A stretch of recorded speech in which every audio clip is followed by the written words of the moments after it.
കൂട്ടുകാരൻ, അസ്സലാമു അലൈക്കും. മുത്തുനബി മുസ്തഫ സല്ലല്ലാഹു അലൈഹി വസല്ലം തങ്ങളുടെ വീടാണ് ലോകമാകമാനങ്ങളുടെ ഈ സുന്ദര സുന്ദരത്തിൽ ഞാൻ നിങ്ങൾക്ക് മുന്നിൽ അല്പം സംസാരിക്കാൻ ആഗ്രഹിക്കുകയാണ്. ഞാൻ തൗഫീഖ് നൽകട്ടെ. ആമീൻ.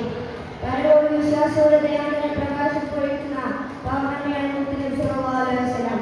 അവിടുത്തെ പ്രകൃതങ്ങളിൽ വാങ്ങുകയാലും അടയാളപ്പെടുത്തുക ആദ്യത്തെ ആർക്കും സാധ്യമല്ല. അല്ലാഹു സുബ്ഹാനഹു വ തആല തന്നെ പറഞ്ഞല്ലോ, അങ്ങയുടെ ദൂതനെ ഞാൻ ഉയർത്തിയിരിക്കുകയാണ്.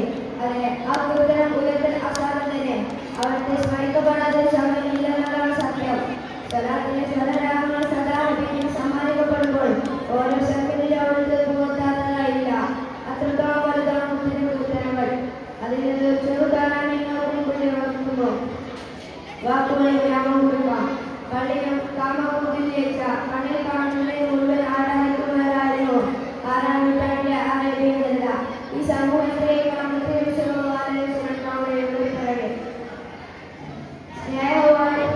സ്നേഹസാമീകരണത്തോടും സത്യത്തിന്റെ സമർപ്പണത്തോടും ആദരവിഭാഗത്തെ ഇസ്ലാമിലേക്ക് വിൽക്കാൻ കഴിയും.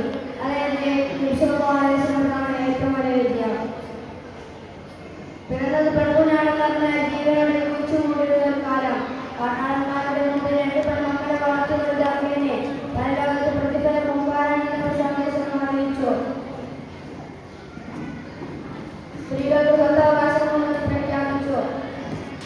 അവരുടെ ഞാൻ വിളിച്ച മേനി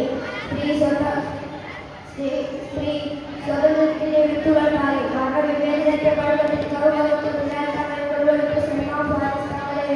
സാഹോദര്യത്തിന്റെ വ്യക്തവുമായ കൊടുത്തു. അങ്ങനെ അവരുടെ നിത്യസൂഹൃത വിപ്ലവം വിവരിക്കാനാവുന്നതാണ്. വാഴുകൊണ്ടല്ല പരിശുദ്ധതയിൽ കടിപടിയായി ഉയർന്നത് മറിച്ചു ഉത്കൃഷ്ടവും പരിശുദ്ധവുമായ സ്വഭാവത്തിലൂടെയാണ്. അല്ലാഹു സുബ്ഹാനഹു വ തആല പറഞ്ഞല്ലോ, നബിയെ അങ്ങ് വിശിഷ്ട സ്വഭാവത്തിനുടമയാണെന്ന്.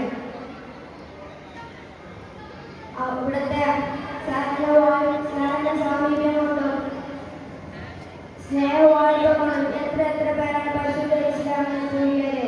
ഇത്തിരി പറഞ്ഞു ഞാൻ വാക്കുകൾ നിർത്തുന്നു. അസ്സലാമു അലൈക്കും.